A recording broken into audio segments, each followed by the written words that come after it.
PWD मंत्री प्रवेश वर्मा ने किया निर्माण कार्यों का निरीक्षण, परियोजनाओं की लागत बढ़ने पर जताई चिंता। दिल्ली सरकार में पीडब्ल्यूडी मंत्री प्रवेश वर्मा ने विभागीय अधिकारियों के साथ डिफेंस कॉलोनी में चल रहे विभिन्न निर्माण कार्यों का दौरा किया और उनकी प्रगति का निरीक्षण किया। इस दौरान उन्होंने बारापुला परियोजना समेत अन्य निर्माण कार्यों की देरी और लागत बढ़ने पर चिंता व्यक्त की। मंत्री प्रवेश वर्मा ने कहा कि बारापुला परियोजना की लागत पहले ही स्वीकृत राशि से दोगुनी हो चुकी है, क्योंकि सरकार की ओर से कोई फॉलो अप नहीं हुआ। दिल्ली अभी तो पूरी दिल्ली ऐसा लगता है टूटी हुई है और हमने जो देखा कि कोई भी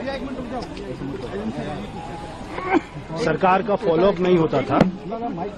कोई भी जो दिल्ली सरकार में इससे पहले की सरकारों में मंत्री रहे, सीएम रहे, उनका कोई फॉलो अप नहीं होता था। इसलिए कोई भी सरकारी अधिकारी तो काम नहीं करना चाहता जब तक उसको कोई उसका फॉलो अप ना हो। तो आज यहाँ पे आए हैं, हमारे साथ में हमारी जो यहाँ से सांसद है बांसुरी जी, हमारे यहाँ से विधायक है नीरज जी और सभी आरडब्ल्यूए के लोग हैं। इनके साथ में ये 2 साल से पुलिया टूटी हुई है, सड़क बंद है, सारे ट्रैफिक का आना जाना बंद है।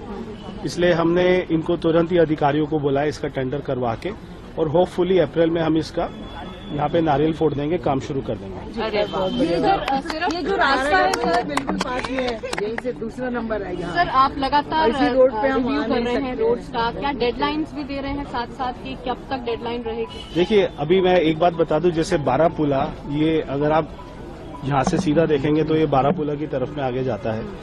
बारापुला का जो प्रोजेक्ट है उसमें ऑलरेडी जितना वो सैंक्शन था कॉस्ट उससे डबल हो चुकी है, क्योंकि किसी भी गवर्नमेंट का कोई भी फॉलो अप नहीं था। ये अरविंद केजरीवाल जी, उनकी सारी टीम, सारे मंत्री ना तो विजिट करते थे। मुझे बारापुला वाले जो वहाँ पे कंपनी काम कर रही थी L&T, उन्होंने बताया कि 10 साल में कोई मंत्री आया ही नहीं, तो किसी का फॉलो अप नहीं था। तो कोई NOC की दिक्कत है तो कोई फॉलो अप नहीं करता था, उसमें टाइम लगता था। फिर वो कंपनी आर्बिट्रेशन में जाती थी, वहाँ से उसको अवार्ड होता था, वहाँ से सरकारी जो हमारे अकाउंट थे उनको फ्रीज कर दिया जाता था, वहाँ से पैसे।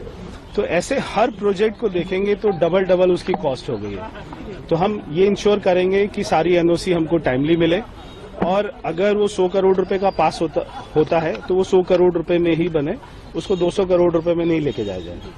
सर ऐसे आपके पास अभी तक आंकड़े आए हैं कि कौन सी जो ऐसे खास तौर पे पुलिया हैं या फिर सड़कें हैं उनको वापस से आप लोग रिवाइव करेंगे, उनको रिकंस्ट्रक्ट करना पड़ सकता है? हमने लिस्ट बनाई है और मैंने अभी परसों मीटिंग करी थी पीडब्ल्यूडी में। हमारे 5 ऐसे फ्लाईओवर हैं जो केवल NOC की वजह से रुके हुए हैं, तो मैंने खुद उनका पर्सनली फॉलोअप करने के लिए बोला है। और हम जो मैंने कहा कि हम ये इंश्योर करेंगे कि दिल्ली में कोई भी प्रोजेक्ट बिल्कुल भी लेट ना हो, ताकि सरकार के ऊपर में कॉस्ट का वहाँ पे एक्स्ट्रा बोझ ना पड़े। कौन कौन से फ्लाईओवर्स हैं सर?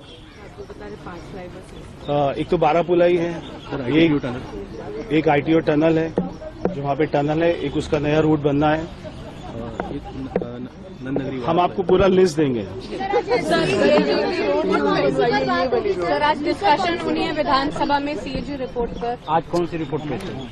नहीं, अभी तो CAG ने हमको लिकर की रिपोर्ट दी है, उसमें 2000 करोड़ का घोटाला हुआ है और उसके ऊपर में चर्चा करेंगे।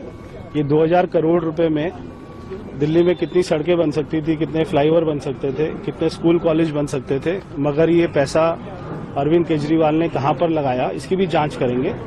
शीश महल की भी जांच होगी। उसी के साथ में जो CM ऑफिस है, जब मैंने वो देखा और आप ही लोगों ने बोला, मीडिया ने कहा कि हमें तो आज तक वहां पे एंट्री नहीं मिली थी, कोई भी MLA उसमें एंट्री नहीं कर सकता था। 3 साल से वो बना हुआ है और CM ऑफिस भी इतना लेविश बना हुआ है, ऐसा लगता है दुबई के शेख का ऑफिस है। तो उसकी भी इंक्वायरी कराएंगे, उसमें कितना पैसा खर्च हुआ और अधिकारियों ने इतना पैसा खर्च करने की उनके पास में पावर कैसे आई, तो वो भी जांच कराएंगे। सर एक और बात। Bureau report, team top story news.